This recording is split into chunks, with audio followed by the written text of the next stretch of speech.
Hello students, welcome back to my channel. आज हम class 9th के मोमेंट बुक का 4th चैप्टर पढ़ेंगे। चैप्टर का नेम है इन the kingdom of fools.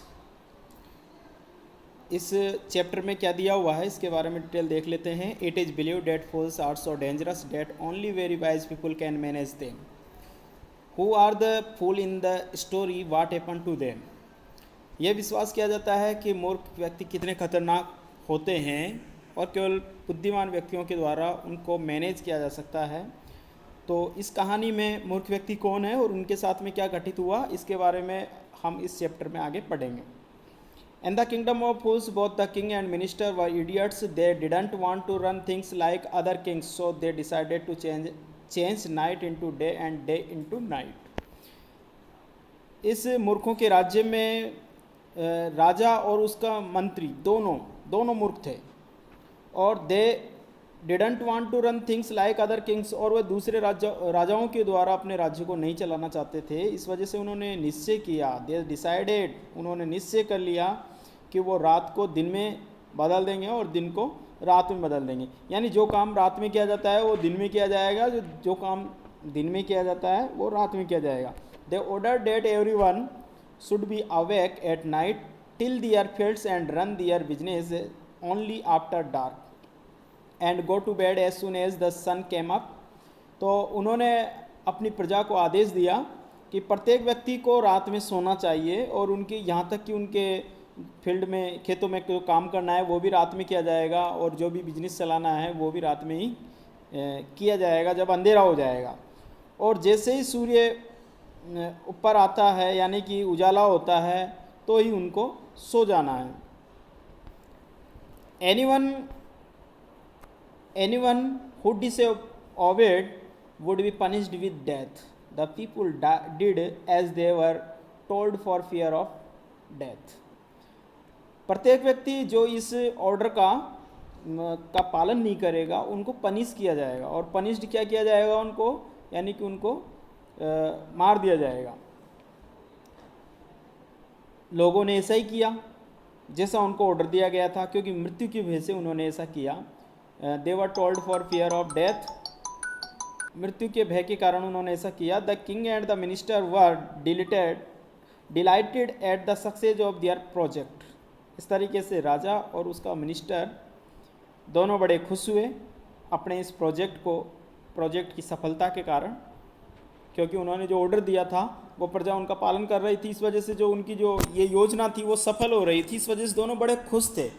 One day guru and his disciple arrived in the city. It was beautiful city, it was broad day light, but there was no one about. Everyone was asleep, not a mouse stirring. यह एक दिन क्या हुआ कि गुरु और उसका शिष्य उस शहर में आ गए। यह शहर बहुत अच्छा था, बहुत सुंदर था। तो दिन का समय था लेकिन वहाँ पर दिन में, but there was no one about, वहाँ पर कोई भी आदमी नहीं था। प्रत्येक आदमी क्या है, सो गया था। यहाँ तक कि एक चूहा भी नहीं घूम रहा था। Even the cattle had been taught to sleep by day, यहाँ तक कि जानवरों को भी ऐसा मतलब प्रशिक्षित कर दिया गया था, सिखा दिया गया था कि वो दिन में सोएं। The two strangers were amazed by what they saw around them and wandered around town till evening, when suddenly the whole town woke up and went about its nightly business।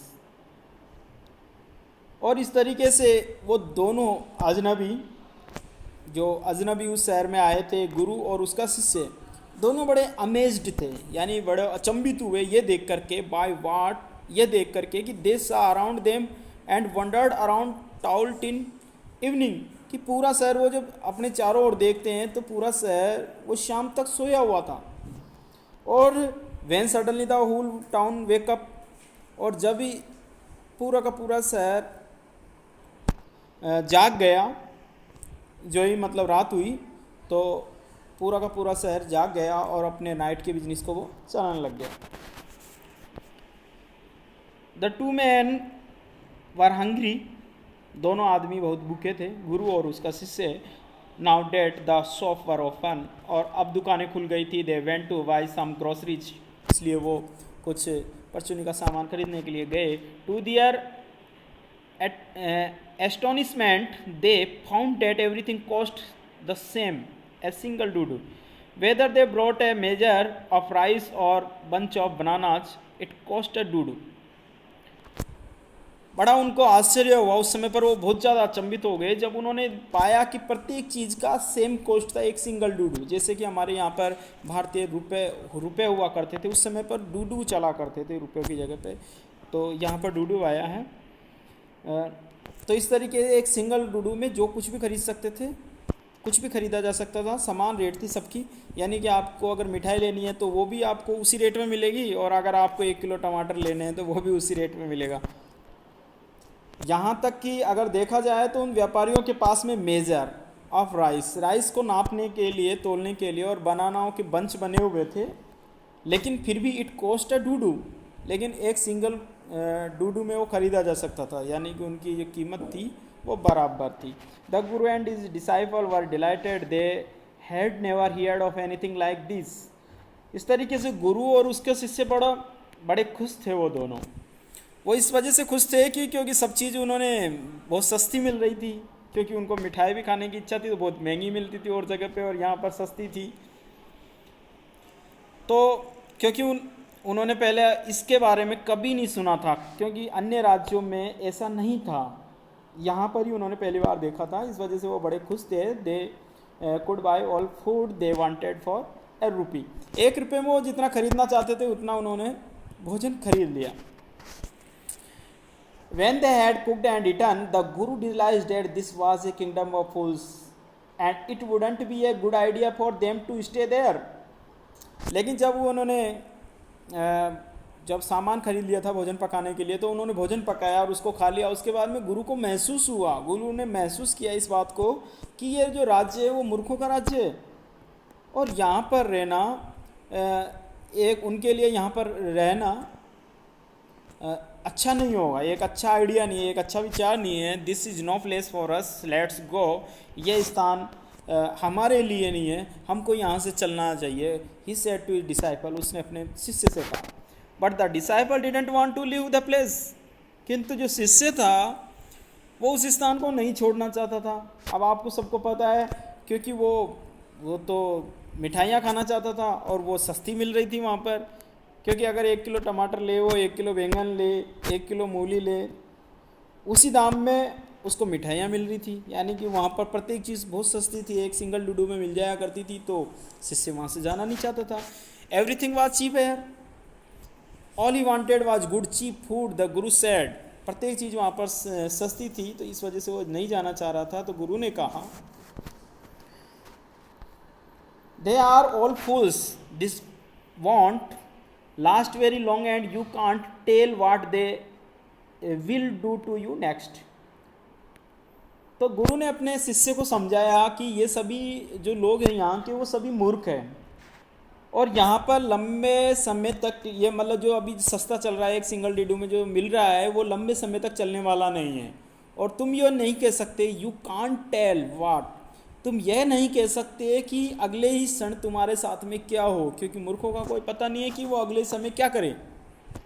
But the disciple wouldn't listen to the guru's wisdom, किंतु शिष्य ने गुरु की एक भी बात नहीं सुनी। He wanted to stay, क्योंकि वह तो वहाँ रुकना चाहता था। The Guru finally gave up and said, इस वजह से गुरु ने उसको अंत में छोड़ दिया वहाँ पर और कहा, do what you want, I am going, and left. उसने कहा जो तुम्हारी इच्छा हो वो करो, मैं तो जा रहा हूँ, और इस तरीके से वो चला गया। The disciple stayed on ate his fill every day, bananas, ghee and rice and wheat, and grew fat like a street side sacred bull. उसके बाद में शिष्य वहाँ पर रुक गया, और वहाँ पर उसने प्रत्येक दिन वह अच्छा भोजन खाता था, बनाना खाता था, घी खाता था, राइस खाता था, व्हीट गेहूं से जो बनती रोटी थी वो खाता था। और इस तरीके से वो इतना मोटा हो गया कि जैसे आप यूँ कह सकते हो कि गलियों में घूमने वाला सांड हो गया। One bright day a thief broke into a rich merchant's house. He had made a hole in the wall and sneaked in, and as he was carrying out of his loot, the wall of this old house collapsed on his head and killed him on the spot. एक बार क्या हुआ कि एक बार दिन का समय था, क्योंकि आपको पता है कि राजा और मंत्री ने ये ऑर्डर दे रखा था कि दिन में सबको सोना है और रात में जागना है। इस वजह से चोर भी अगर वहाँ पर चोरी किया करते थे तो वो दिन में किया करते थे। तो वन ब्राइट डे, एक दिन की बात थी, एक चोर है वो एक मर्चेंट के हाउस में घुस जाता है। और वो कैसे घुसता है, एक दीवार में एक होल बना लेता है। He had made a hole in the wall and sneaked in, और उसमें घुस जाता है। लेकिन जब वह अपने लूट का माल लेकर के आता है तो क्या होता है कि जब वो उस दीवार को पास कर रहा था, उसमें से निकल रहा था अपने सामान के साथ, उसी समय पर वो दीवार ढह जाती है, उसके सिर के ऊपर गिर जाती है और वहीं ऑन द स्पॉट यानी तुरंत वह मर जाता है। His brother ran to the king and complained, उसका भाई राजा के पास में गया और उसने वहाँ पर शिकायत की। Your highness, when my brother was pursuing his ancient trade a wall fell on him and killed him. उसने राजा से जाकर के कहा कि मेरा भाई उसका जो पुराना बिजनेस था वो चला रहा था, और आपको पता है उसके भाई का पुराना बिजनेस क्या था, चोरी करना। यानी कि उस राज्य में अगर उसका व्यवसाय चोरी करना था तो राजा उसको कोई सज़ा देने वाला नहीं था। तो उसने अपने भाई के लिए कहा कि मेरा भाई था जो चोरी करने का अपना पुराना धंधा था वो किया करता था। A wall fell on him and killed him, एक दीवार उसके ऊपर गिर गई और वो उसको मार दिया उस दीवार ने। This merchant is to blame. तो उसके भाई ने ये तर्क दिया कि वो जो मर्चेंट है, वो व्यापारी है जिसकी वह दीवार है, जिसके घर में उसने चोरी की, वह व्यापारी दोषी है इसके लिए, क्योंकि अगर वो व्यापारी अगर सही ढंग से दीवार चुनवाता तो वो मेरे भाई के ऊपर नहीं गिरती और मेरा भाई नहीं मरता। वो आगे तर्क देता है कि he should have built a good strong wall, यदि वह अच्छी मजबूत दीवार चुनता, स्ट्रॉन्ग वॉल चुनता।